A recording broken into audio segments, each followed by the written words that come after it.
আসসালামু আলাইকুম। সকল প্রশংসা মহান আল্লাহর। আল্লাহর দরবারে লাখো কোটি শুকরিয়া জ্ঞাপন করি যে মহান রাব্বুল আলামিন মৃত্যু নামক ঘুম থেকে জাগ্রত করে সুন্দর একটি কুয়াশা ভরা সকাল দেখার তৌফিক দান করেছেন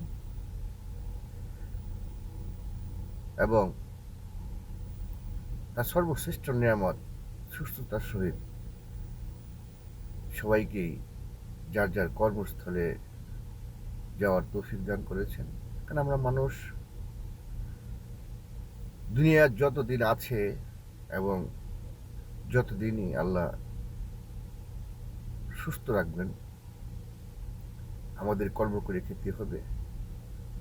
সবাই সবাই কর্মকে শ্রদ্ধা করে কর্মের প্রতি ভালোবাসা রেখে দৈনন্দিন জীবন যেন আল্লাহ ইমানের সহিত কাটিয়ে নেন সেই মনোভাব এবং মনোদৃষ্টি থাকতে হবে।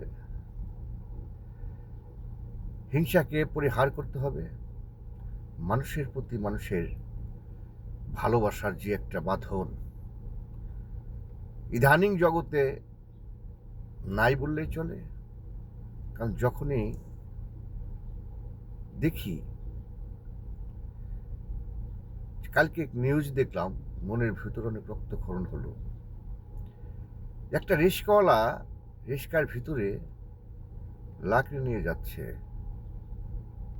একটা মহিলার একটু লাকড়ি লেগে তার কাপড় একটু ছিঁড়ে গেছে না কি হলো, মহিলা দুনিয়াদারি কিছু না দেখে রিস্কাওয়ালার এমন ভাবে মার শুরু করলো, হাসিও পায় আবার মনের ভিতরে কষ্ট লাগে। তো পাশে যে এক মানবিক এক ভাই বোনে বলছে যে আপনার কাপড় ছিঁড়ে গেছে, সমস্যা নেই, আপনি ওনাকে বলেন যে আপনার কাপড়ের দাম কত, আপনাকে আমি একটা কাপড় দিয়ে কিনে দেবো, তারপর আমাকে মারেন না। মহিলার কথা শুনতেই রাজি না। মানে উনি যে বলছে, উনি এটা বলার পরে আরও মার শুরু করছে। এই যে দুনিয়া, আসলে আমাদের প্রতি আল্লাহ যে কতটা রাগ হয়ে আছেন আমরা সেটা বুঝি না। এই জন্য আমাদের সহনশীলতা নাই, মানবতা নাই, শুধু গীবতে লিপ্ত আছি এবং কি মানে ইজ্জত সম্মান কাকে বলে সেটা আমরা ভুলেই গেছি। সর্বস্তরের মানুষই এখন দেখি যে আগে যে একটা ভালোবাসা ছিল, মানুষের প্রতি একটা আন্তরিকতা ছিল। তো আমাদের সময় আমরা দেখেছি যে তখন যে মহল্লার ভিতরে সব উন্মুক্ত ছিল, খোলা ছিল। এখন এক একজন বাড়িতে বাড়ি এমনভাবে বাড়ি করেছে, তাকে ফোন করে তারপরে গেট খুলতে হয় বা কলিং বেল টিপে তারপরে তাকে এনে তারপর তার বাড়ির ভিতরে ঢুকতে হয়। তো যেখানে মনে করেন কলিং বেল তৈরি হয়ে গেছে, কলিং বেল তৈরি হওয়ার পর থেকে মানুষের মানবতা ভালোবাসা চলে গেছে, এটাই মনে হয় স্বাভাবিক। আবার মনে হয় আর কি।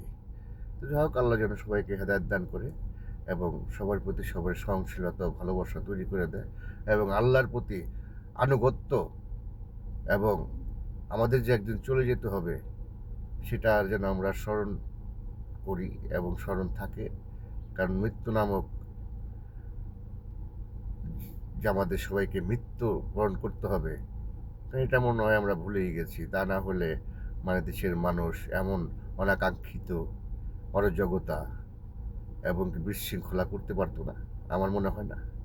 তো যাই হোক, আল্লাহ সবাইকে হেদায়েত দান করুক, আল্লাহর দরবারে সেই কামনা করি সর্বদা।